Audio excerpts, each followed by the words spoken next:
Bonjour, aujourd'hui nous allons parler de la position assise et plus particulièrement comment se mettre en position assise et comment en sortir.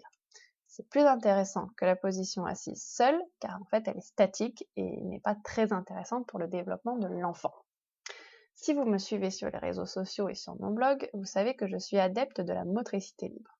Un des principes phares de la motricité libre est qu'on ne place pas l'enfant dans une position qu'il n'a pas acquis seul.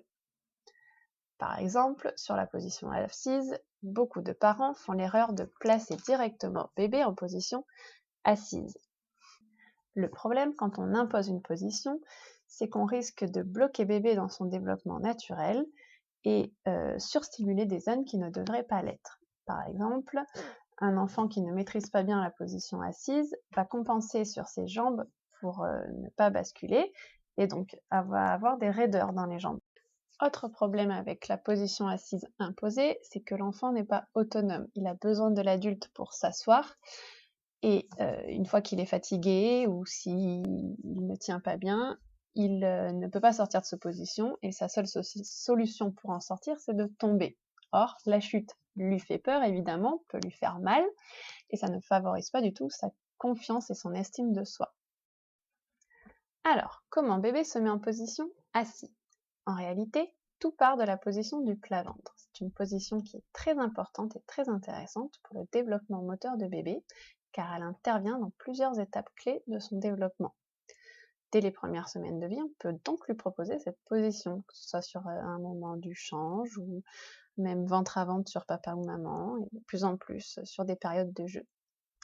Alors cette position lui permet d'apprendre à maintenir sa tête, à se redresser sur les bras, se mettre à quatre pattes, et c'est là que ça va vraiment nous intéresser, parce qu'une fois à quatre pattes, bébé va pouvoir basculer les fesses sur un côté et se redresser jusqu'à se mettre en position assis. Donc la position du plat-ventre, en fait, va développer toute la musculation nécessaire et utile pour se mettre assis et surtout tenir en position assise.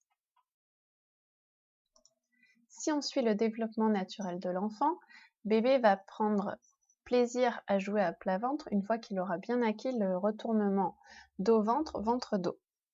En attendant, n'hésitez quand même pas à lui proposer la position du plat ventre, comme je l'ai dit plus tôt, mais ne vous inquiétez pas s'il n'apprécie pas trop cette position. A priori, une fois qu'il a bien acquis le retournement, il prendra plus plaisir à jouer à plat ventre. À plat ventre, il pourra commencer à faire la toupie, donc c'est-à-dire pivoter sur lui-même, commencer un peu à essayer de ramper et essayer de se mettre en position du quatre pattes. En fait, c'est en se mettant à quatre pattes qu'il va essayer de faire la bascule d'avant en arrière. Soit il va enclencher la marche avant et donc le quatre pattes, soit il va basculer les fesses sur les côtés et donc là, il va trouver tout seul la position assise. Alors, en réalité, il y a deux situations dans lesquelles vous pouvez mettre bébé assis avant qu'il ne sache se mettre seul dans cette position. Il y a le temps du repas, donc vous pouvez asseoir bébé dans sa chaise haute le temps du repas, s'il est à l'aise dans cette position avec un dossier droit, sinon il faut qu'il soit incliné. Mais vous pouvez lui proposer, parce que c'est un moment court et c'est un moment où il mange. Ensuite, vous pouvez également l'asseoir sur vous. Mettez-vous le mieux en tailleur, le dos de bébé contre votre ventre. Et en fait, si vous êtes en tailleur, ses jambes sont légèrement relevées et il a une bascule du bassin un peu comme s'il était en écharpe. Quand il est assis contre vous, en fait, vous êtes un support très proactif puisque vous êtes là, vous bougez en même temps que lui, vous accompagnez chacun de ses mouvements. Et si vous sentez qu'il est fatigué, ses muscles vont se relâcher et vous pourrez vous adapter ou le porter autrement, le reposer à plat dos, beaucoup plus facilement que s'il était calé dans des coussins et que vous soyez à côté. Alors, comment aider bébé à se mettre en position assis? On va déjà l'aider à trouver la position du quatre pattes. Il y a 3 difficultés avec le quatre pattes. Premièrement, bébé a du mal à se redresser sur ses bras l'ensemble de son corps. Donc là, vous pouvez l'aider en mettant une main sous son ventre. Deuxièmement, quand il se redresse, ses genoux s'écartent. Donc là, vous pouvez mettre vos mains à côté de ses genoux pour les maintenir droits. Et 3, quand il se redresse, il part en arrière en glissant sur les jambes. Donc là, vous pouvez mettre vos mains derrière ses pieds ou mettre les pieds de bébé contre un mur par exemple. Ça l'empêchera de glisser une fois qu'il se redresse. Alors évidemment, ne proposez pas les 3 en même temps, de toute façon vous avez que 2 mains, mais ce qui est important, c'est de temps en temps proposer une des 3 petites solutions pour l'aider à trouver seul la position du 4 pattes. Une fois que bébé sait se mettre à 4 pattes, vous pouvez l'aider à s'asseoir en mettant vos mains sur ses hanches et en basculant ses fesses sur un côté pour qu'il prenne appui sur ses fesses et ses bras. Et là, il n'a plus qu'à faire revenir ses bras vers son corps pour se mettre en position assise. Sur cette séquence, on peut observer la position dite du assiplage. En fait, quand bébé bascule les fesses sur le côté de la position du 4 pattes, il se met le plus souvent dans cette position. C'est une position qui permet une grande liberté de mouvement et elle est importante pour se mettre en position assise et sortir de cette position. Donc en fait, vous pouvez l'aider à placer ses jambes de la manière assiplage, que ce soit pour entrer ou sortir de cette position. C'est très important pour les deux. Et puis c'est une position assez confortable pour jouer, donc il peut passer du moment comme ça. De la position du assiplage, bébé peut très simplement, en avançant les mains vers l'avant ou sur les côtés, se remettre en position du 4 pattes ou directement glisser à plat ventre. Donc ce n'est pas obligatoire que bébé sache avancer à 4 pattes pour se mettre et sortir de la position assise. Il peut très bien en être qu'au fait de ramper, mais l'essentiel c'est qu'il sache se mettre à 4 pattes de manière statique.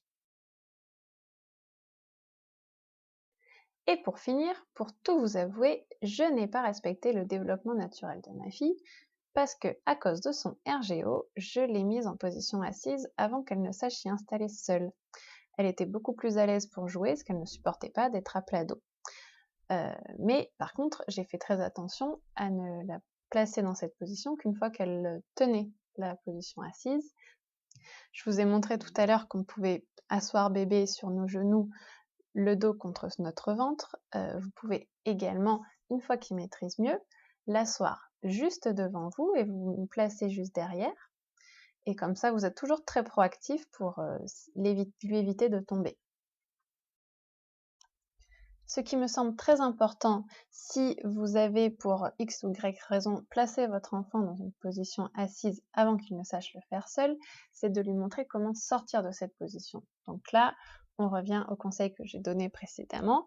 On lui montre comment rebasculer sur le ventre en plaçant ses mains sur le côté et en l'aidant à reglisser à plat ventre. Ça, vous pouvez tout à fait le faire, même s'il ne sait pas se mettre assis seul.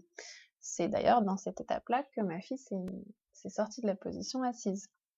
Je rappelle que je donne ce conseil uniquement si vous voulez rectifier le fait que vous avez imposé la position assise à votre bébé avant qu'il ne sache s'y mettre seul.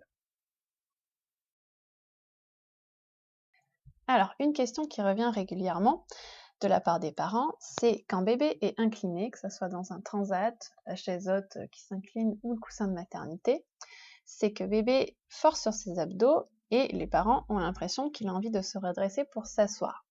Ça se passe globalement vers 3-4 mois. En fait, bébé n'a pas spécialement envie de s'asseoir parce qu'à cet âge-là, il s'adapte plus à la situation dans laquelle il est qu'il ne demande quelque chose. Donc, ça veut dire tout simplement qu'il est bloqué dans cette position et qu'il a besoin de plus se mobiliser, se mouvoir. Donc vous pouvez par exemple le remettre en position plat dos ou plat ventre sur son tapis de sol, son tapis d'éveil.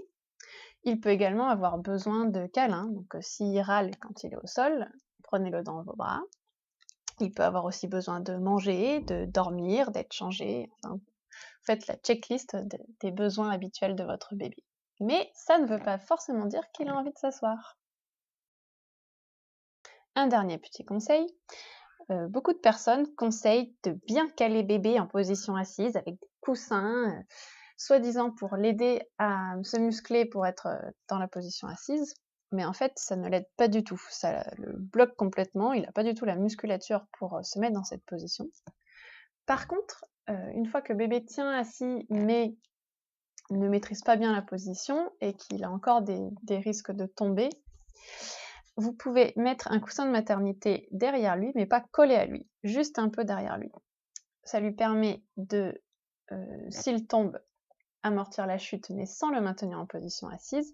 Et si vous l'avez mis dans cette position avant qu'il ne sache en sortir seul, l'aider en fait en basculant sur le côté avec une hauteur pour qu'il s'appuie plutôt que sur le sol, qu'il s'appuie sur le coussin de maternité pour retrouver la position du plat-ventre. C'est quelque chose qui a beaucoup aidé ma fille, donc je vous donne l'astuce également. Voilà, j'espère ne pas avoir oublié trop d'éléments et j'espère surtout avoir répondu à vos questions et votre demande concernant cette vidéo. N'hésitez pas à poser d'autres questions en commentaire ou sur mon blog, mes réseaux sociaux et des groupes Facebook comme celui Espace de jeu et motricité libre que je gère ou celui que je co-admin, le groupe Motricité libre de l'enfant. Voilà, à bientôt pour une nouvelle vidéo.